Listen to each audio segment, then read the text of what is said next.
Okay, so let's talk about Ochanya. Now, if you have been following me, you would know that I talk about law and I talk about the position of law on things. Now, this particular thing I want to talk about, most of you might get triggered, but I am telling you the position of the law. I am not talking about sentiment. I'm not saying in the sentimental angle. Yes, everybody is emotional about this. I am also, because I condemn sexual abuse as it concerns children. It is not supposed to be. In fact, I am proposing castration as the punishment for sexual abuse of the minor. But this particular case is somehow. Now, most of you don't know, but this particular case has come to court and they have concluded already on this matter. But the people that were alleged, or is it people or person? The person that was alleged to have committed the said crime or the said rape on the Ochanya Ogbanje was discharged and acquitted. Now, if you don't get that, it means that he was found not guilty. As in, the law says he did not do it. Now, I now see that people were bashing the judiciary, bashing the judge, saying that the judge was bribed and all that. And I understood that most of us don't know how this judicial system works. Most of us, we don't know the criminal procedure, how it works.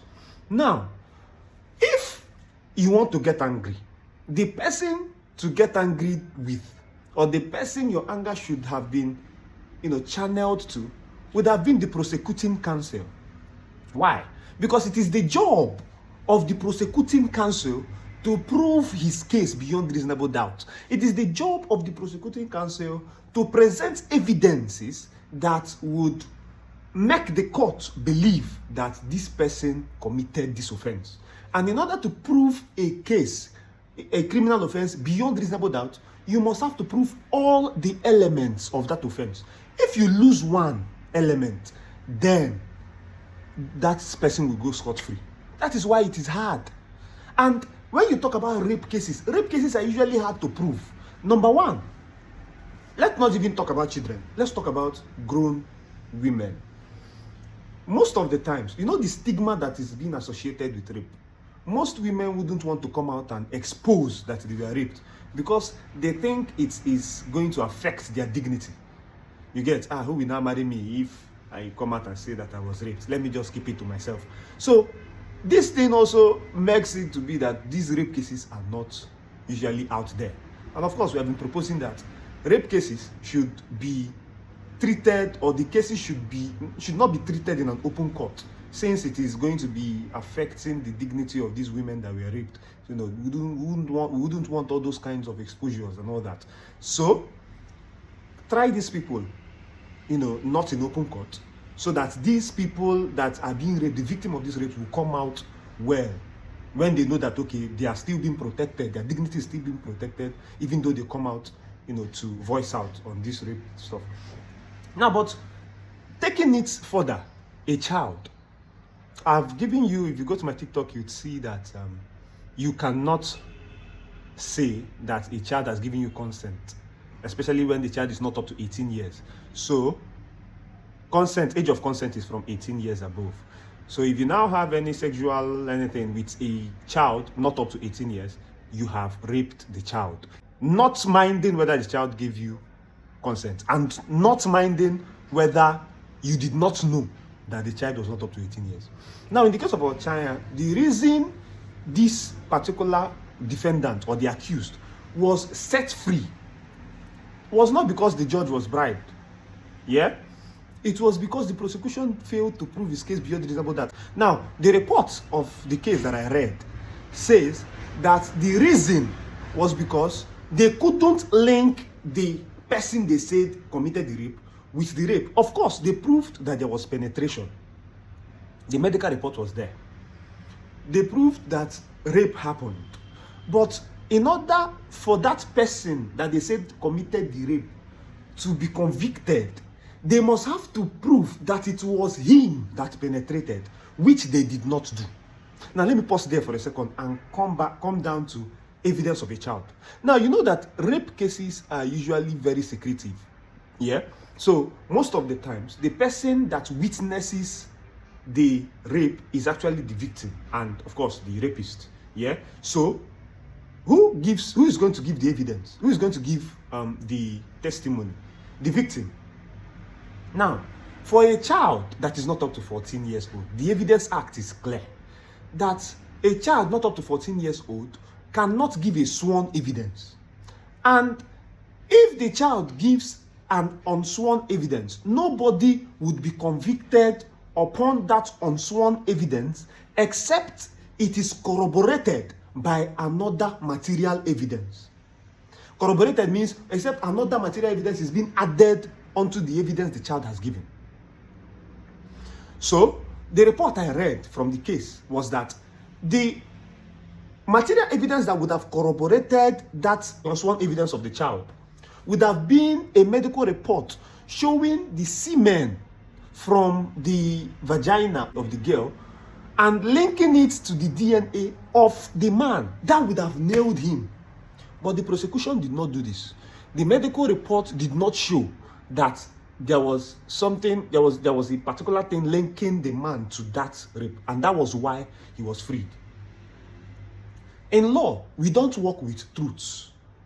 Yeah? The judge was not there. The lawyers that are arguing in court, we are not there when it happened. It is the facts that are presented before the court that the court will look at and arrive at a conclusion.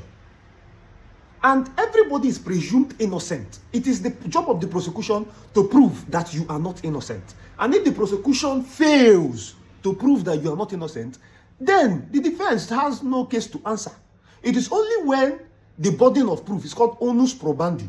The burden of proof to prove beyond reasonable doubt is discharged by the prosecution that the defense will now have to defend that offense that was already proven by the prosecutor. So the problem was from the prosecuting counsel. And now I'm hearing people saying, open up the case, open up the case. Good. If they open up this case, you know you cannot go back to high court. There's a principle of outre fois acquit, which means somebody that has been acquitted by a court cannot be tried for that same offense.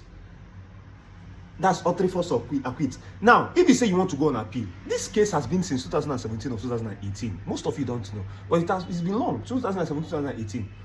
Can you go on appeal? If you want to go on appeal, you have to apply for extension of time within which to appeal, because the prosecution has, the time to appeal has passed. That should have been about 3 months. 3 months? Okay, 90 days. Actually, 90 days for criminal litigation, then 3 months for civil litigation. So, actually, 90 days. You might be asking me what's different between 90 days and 3 months. In law, they are different. So, their time has passed. They would have to bring motion for an extension of time. And it is usually very difficult to convince the court with affidavit evidence why you delayed since 2018 to bring an appeal. Now, let us even assume that they now brought the appeal finally. What will happen? The Court of Appeal will not rehear evidence. They will have to look at the evidence adduced at the lower court, which is the High Court, and reach conclusions based on that. So it is most likely that it will be that the Court of Appeal will still uphold the decision of the High Court. And this lady, this girl, has died. May her soul rest in peace. She is not around again to even give evidence, if at all the Court of Appeal wants to exercise their powers to call evidence again.